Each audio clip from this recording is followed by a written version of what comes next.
మరి ఈ లాజిక్ పెద్ద పెద్ద డాక్టర్లకి ఆ, పీజీలు చేసిన వాళ్ళకి, పిహెచ్డీలు చేసిన వాళ్ళకి, ప్రభుత్వాలకి ఉమ్. ఆ, వాళ్ళకి ఎందుకు తెలియదు అంటారు? ఎందుకు తెలియదు అంటే రీసెర్చ్ ఇలా చేయరు వాళ్ళు. నా మీద చేయరుగా. నా మీదనో మంత్రి సత్యనారాయణ గారి మీదనో లేకపోతే విఆర్కే లాంటి వాళ్ళు ఫాలో అయ్యే వాటి మీదనో లేకపోతే మిలెట్స్ తోటి చేసే వాళ్ళ మీదనో లేకపోతే ఈ పద్ధతుల్లో తగ్గించుకునే వాళ్ళ మీద రీసెర్చ్ చేస్తారా? చేయరు. ముఖ్యంగా నేచురోపతి వాళ్ళ మీద అసలు చేయరు. వాళ్ళు చేసేది ఎవరి మీద చేస్తారు? మన 90% పైన, 90 కాదు ఇంకా 99% ఎవరైతే మనుషులు వాడతా మనుషులు వాళ్ళ లైఫ్ ఆధారపడి ఉండే ఫుడ్ ఉంటుందో వాళ్ళ అలవాట్లు ఉంటుందో దాని మీద రీసెర్చ్ చేస్తారు. ఉమ్, నా మీద చేయరు వాళ్ళు.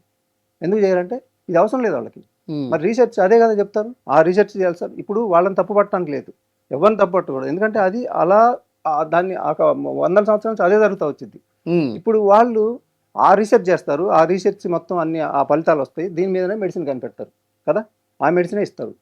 మరి ఈ ఈ మార్చుకోకుండా, ఈ అలవాట్లను మార్చుకోకుండా, వీళ్ళకున్న ఫుడ్ హ్యాబిట్స్ని మార్చుకోకుండా, ఇవన్నీ మార్చుకోకుండా ఆ మందులు వేసుకుంటే ఎలా తగ్గుతుంది మరి ఇంకా?